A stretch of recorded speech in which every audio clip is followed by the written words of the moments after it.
It's been my experience over the years that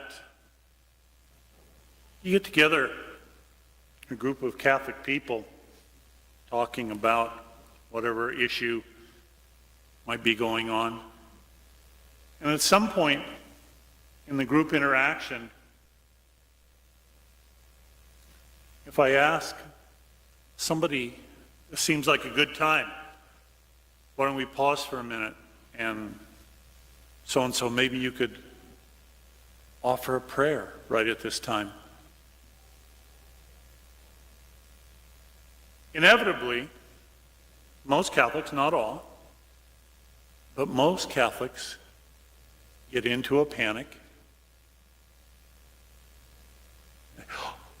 I can't do that. What should I pray for? As if prayer was only about the things that we pray for, the things that we ask. That, or you'll get Catholics that will just pause for a moment and then start into one of our memorized prayers. Hail Mary, full of grace, the Lord is with us. If you want to hear how fast that prayer can be said, go into a high school or a college football locker room right before a game. They'll say the words, but come on, let's get done with this prayer stuff and go kill somebody.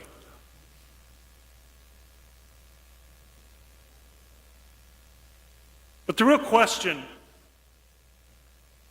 of prayer, I think, is not what for. The main question has got to be why. Why pray? Because the understanding that we have of that question says a lot about how we see God.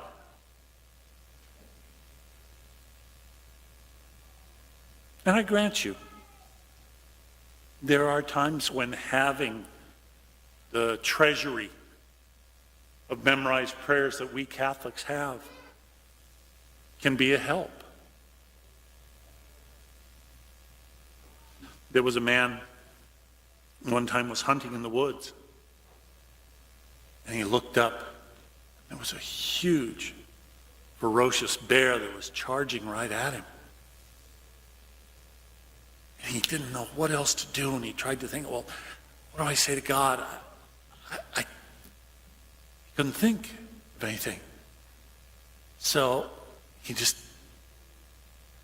Our Father who art in heaven, hallowed be thy name. That came to mind, and he said that. And he got done, and he was amazed because the bear had stopped cold in his tracks.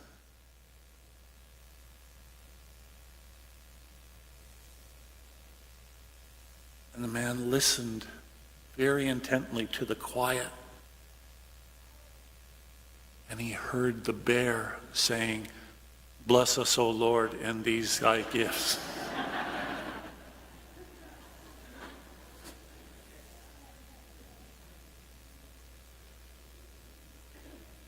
Why do we pray?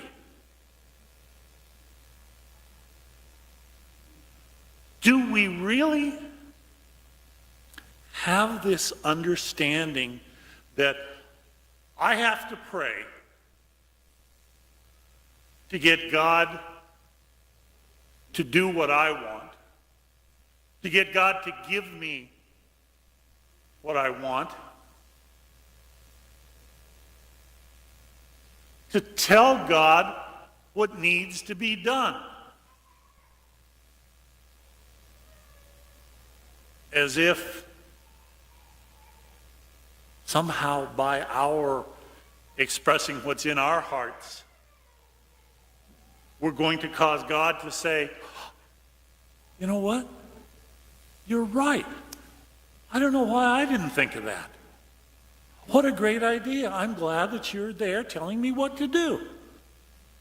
Is that what we think God is?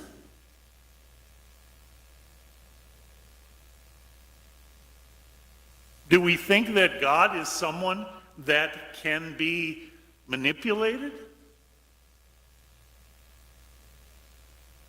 We have certain prayers, certain pieties in the Catholic Church that seem to take that attitude.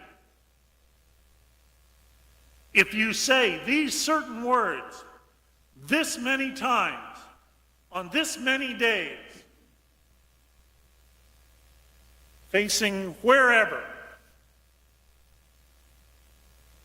at the end of that time, God will have to give you what you are praying for. Come on, that's idolatry. That's forgetting who God is and who we are.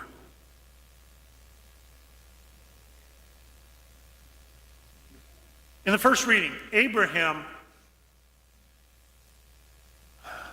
we have that story, and we've heard it many times, of Abraham kind of negotiating with God. Say, well, okay, what if there's just a few less than 50? What if there's 45? Well, okay, Lord, you're doing fine, but what if there's just 35? And, bringing the number down and down and down each time. And I guess I've been tainted or poisoned by modern culture. Because anymore, when I hear that story, and we get to the point of where Abraham is saying, Lord, what about just 10 good people? And something in my head pictures, from that Seinfeld episode, pictures a guy that was called the Soup Nazi. And he's standing there, God is standing there, talking to Abraham, and he says, you're pushing your luck, little man. But the message in that story is not, let's negotiate with God. That God is just expecting us to haggle. That God will give us what we want if we'll convince him. No, the beauty of that story is that Abraham felt comfortable enough in his relationship with God that he could talk to him. Person to person. Being real. And talking about something that was important to his heart. That speaks of a special relationship. It comes from knowing God.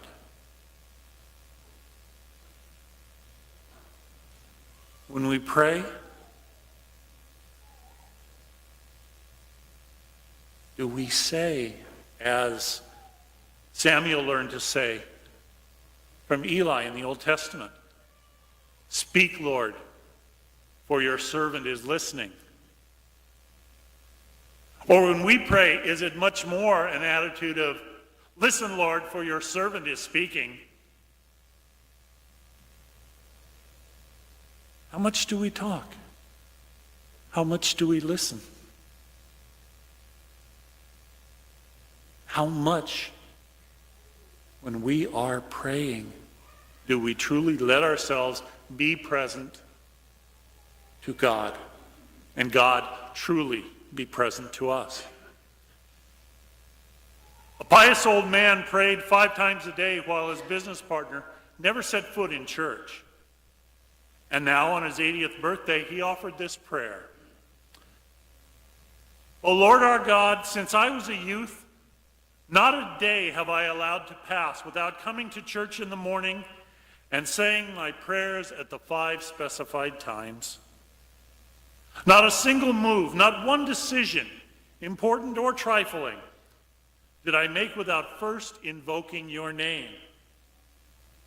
And now in my old age I have doubled my exercises of piety and pray to you ceasingly, night and day. And yet here I am, poor as a church mouse. But look at my business partner. He drinks and gambles and, even with his advanced age, consorts with women of questionable character. Yet he's rolling in wealth. I wonder if a single prayer has ever crossed his lips. Now, Lord, I do not ask that he be punished, for that would be unchristian. But please tell me, why have you let him prosper? And why do you treat me thus? And God spoke to him and said, because I find you such an incredible bore.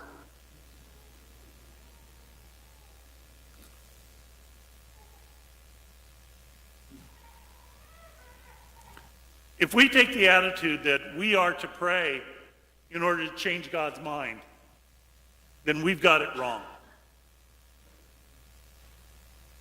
The value of persistent prayer is not that God will hear us,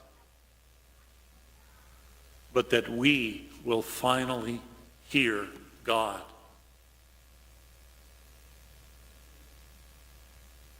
Prayer is not so much the words, the routine, the repetition. Prayer is the joining of hearts. We're not doing a sales job on God. We're trying to deepen ourselves in love and trust. And trust. It's good for us to pray when we're concerned, because, again, it opens us up. But let's not be confused that God's not going to ask, He doesn't see us as a bunch of little puppies, and he just says, okay, sit up. Come on now. Beg for it. No. God is much more loving. God is much more generous than that. The village priest was a holy man. So each time the people were in trouble, they asked for his help. He would then withdraw to a special place in the forest and say a special prayer. God would always hear his prayer, and the village would be helped. When he died and the people were in trouble, they asked his successor for help. He was not a holy man, but he knew the secret of the special place in the forest and the special prayer. So he said, Lord, you know that I am not a holy man, but surely you're not going to hold that against my people. So listen to my prayer and come to our assistance. And God would hear his prayer, and the village would be helped. When he died and the people were in trouble, they asked his successor for help. He knew the special prayer, but not the place in the forest. So he said, what do you care for places, Lord? Is not every place made holy by your presence? So listen to my prayer and come to our assistance. And once again, God would hear his prayer, and the village would be helped. Now he too died. And when the people were in trouble, they asked his successor for help. He didn't know the special prayer or the special place in the forest. So he said, it isn't the formula that you value, Lord, but the cry of the heart in distress. So listen to my prayer and come to our assistance. And once again, God would hear his prayer, and the village would be helped.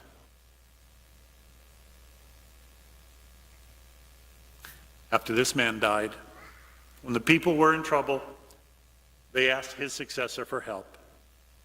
Now, this priest had more use for money than for prayer. So he would say to God, "What sort of a God are you, that while you are perfectly capable of solving problems that you yourself have caused, you still refuse to lift a finger until you have us cringe and beg and plead?" Well, you can do as you please with the people. And he would go right back to whatever business he had in hand. And once again, God would hear his prayer, and the village would be helped.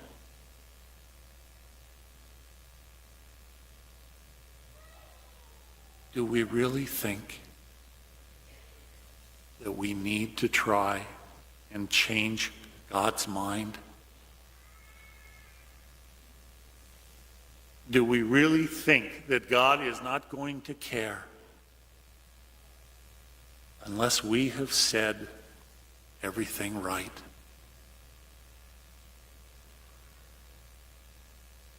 Why do we pray?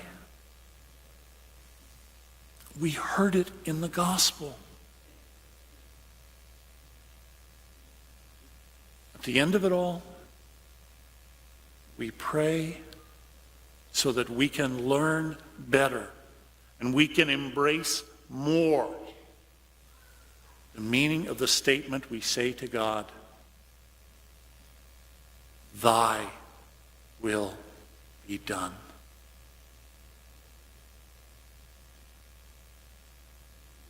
And Lord, I will trust you. And Lord, I will journey with you.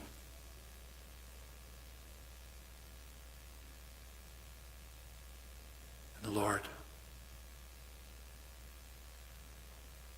I will try to keep opening my heart so I can let you love me.